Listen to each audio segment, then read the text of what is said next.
All right, guys. I'm ready for our Christmas episode. What do you guys want to do? Want to do some animation? Like I think there's a Batman Christmas movie. We do that. There's all the stop motion stuff. We could talk about the old stop motion stuff, like Frosty the Snowman or Rudolph, or there's that one that's kind of like a cross between like Halloween and Christmas, and this is Halloween. And, well, it's not really Christmassy, right? I guess it's a little bit Christmas. Anyway, I am so freaking ready for a Christmas movie. So ready.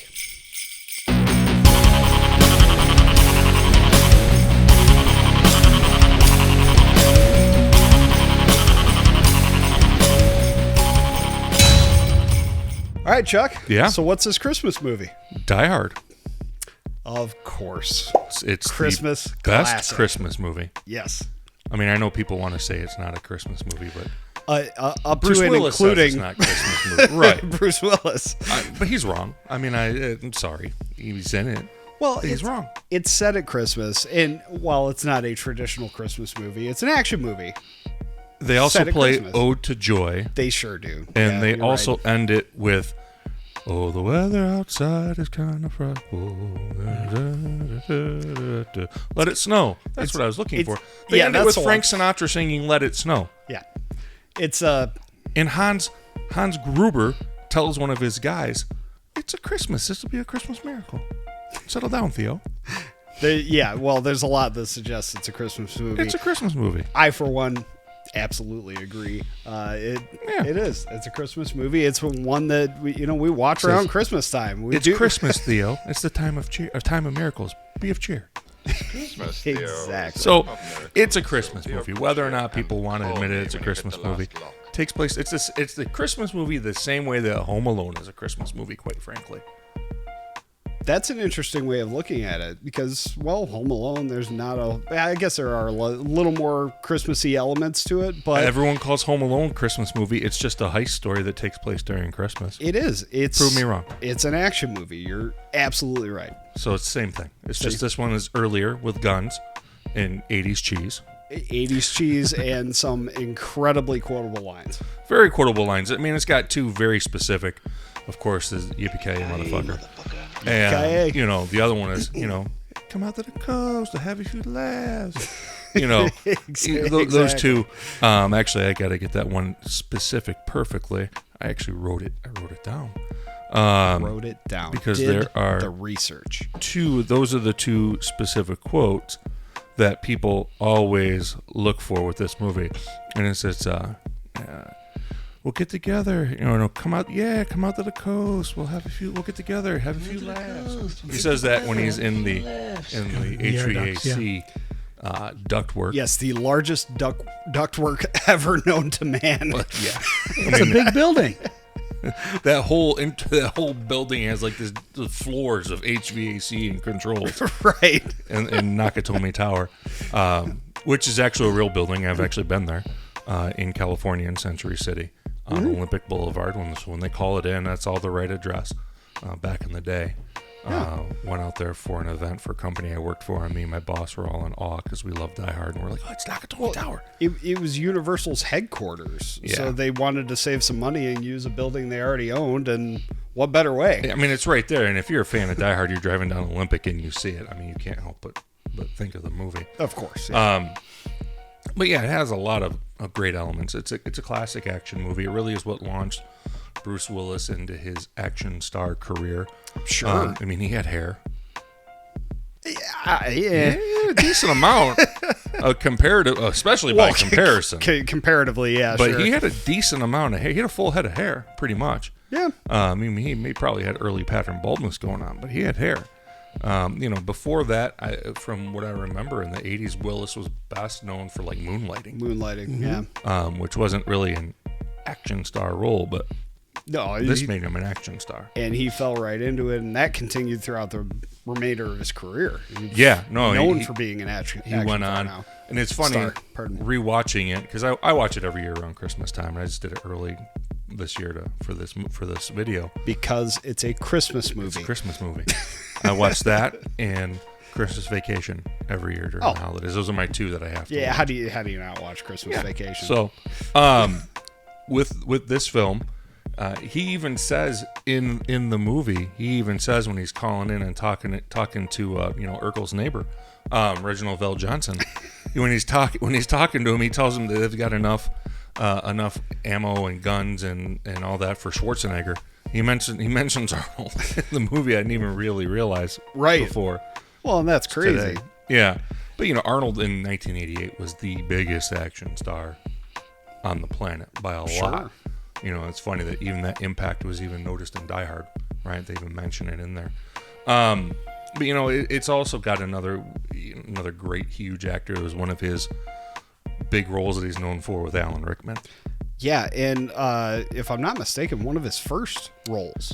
I don't know. He got into acting way later in life, and was.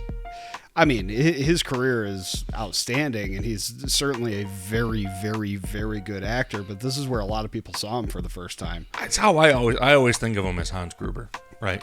Of course. Most kids today are going to think of him from Harry Potter, Professor Snape, yeah. Which I can understand. He's a great actor, sure. But I think of. It's always Hans Gruber or Metatron. Metatron, yes, 100%. Never Professor Snape is not the first thought to my head ever for him. But that's because Hans Gruber was the quintessential bad guy, right? He was outstanding as a bad guy, and he brings that gravitas to the role, but he's devious, and he shows a lot of range as Hans Gruber as well. And like all bad guys before 9/11, German. Yeah, of course. I mean, it's really when you watch the movie, you got to take into account. Okay, it's September 11th. It never happened. Sure, it hadn't happened yet. It was 1988 when this movie came out. In all those movies, it's always the Germans are the bad guys. The Germans going, because it's always World War II, the Nazis, that's always goes back to them somehow. And in this, that's the group is led by this German group, and they're not really terrorists, they're thieves. Sure. But they're acting as terrorists to get the FBI to do what they want them to do. And just watching it, it's funny because you think about that, and then when the FBI comes in and they're referencing Nam, I'm like, man, it is an older movie now. You really think about it. Because now anything that has FBI, CIA, it's the war on terror. It's in the Middle East. It's, all you having to do with ISIS or Taliban or something like that. Sure. This is Nam, because none of that other stuff had happened yet. Right. Well, it's the biggest happening, or biggest, most recent happening to that at that movie. time in 1988. And it also had something that was really, I found interesting, especially over time watching it, of the police portrayal in this movie. They're portrayed as morons.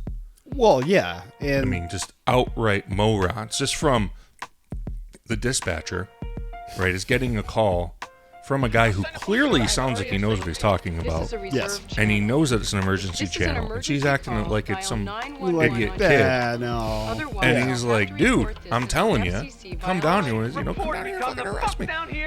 He's asking for all. And she's like, oh, it's an emergency zone. And she's like, and then you hear gunfire at the end of it. And she's like, go someone check it out just in case. You heard, right? If the police dispatcher hears gunfire, they're sending all units. I mean, it's like everybody's going. They're going. There's a disturbance downtown at Nakatomi Tower, and there's gunfire. Yeah, let's set everyone to it. That's a pretty common trope throughout 80s movies. It is the police are morons. It's crazy. They're either morons or a way over militarized force. Yeah. There's no in between in 80s movies. That's it. and the principal from the Breakfast Club shows up as the assistant deputy, right? And he gets into it with Reginald Vell Johnson, Sergeant Powell, and he's all like talking to him, and it's like, there's no chain of command. There's no. And Sergeant Powell's arguing that's. I'm like, that is not how any of that would work. No, of course not. At all. Of course not. 100%. But if you're looking for a realistic movie, no, Die Hard's not it. You're not looking at Die Hard. No, you're not. Well, most 80s movies are not. Beverly Hills Cop, same thing. No, of course not. They're very police are morons. Yep. Except for Axel. Everybody else is an idiot. Yeah. It's a common trope. Well, hell, you brought up Home Alone. Yeah. At Home Alone, the cops are completely inept. Yeah. You know, they don't take seriously that this little boy is left at home. Yeah. It's it's the same thing with the dispatcher just being like, yeah, and I guess we'll send somebody. But, you know, it's still, again, it's old, but it's still a really fun, it's a really fun ride. It's still a really fun show. It 100%. It started a whole, again, Bruce Willis's career as an action star, but it really made, if action movies, they were already big with Arnold, but it really just further amplified it. It had a really, and it's been spoofed or referenced. The pop culture impact of Die Hard is what I'm trying to get to. Oh, yeah. The pop culture impact has been huge. So much that recently in one of our favorite sci-fi shows, Rick and Morty, doing a Die Hard. I mean, they go so far as to use it as a verb. Yeah.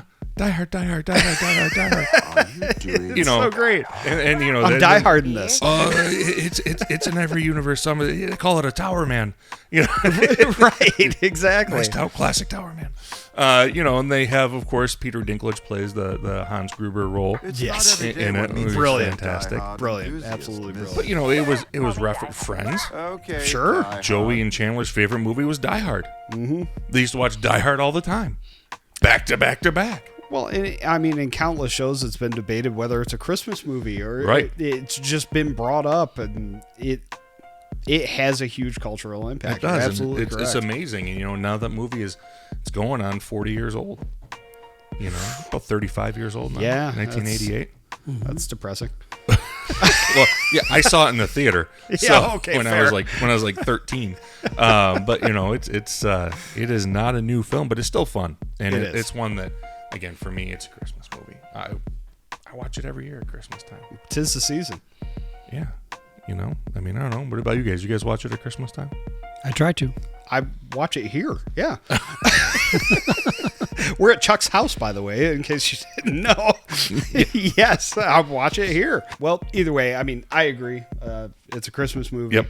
And it should be part of everyone's tradition. So get out there and watch you some Die Hard this season, eh? Absolutely. Yep. Great. Yippee-ki-yay. Yippee-ki-yay.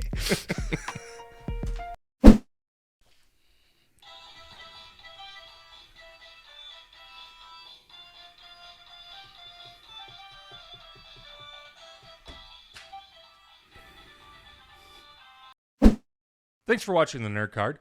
If you like this content, please remember to like and subscribe and hit notifications so that you get notified of every new video that we have. And do not forget, you can check us out on YouTube, Facebook, Instagram, Twitter, all that good stuff, and especially thenerdcard.com. And with that, we will say, what's on your nerd card?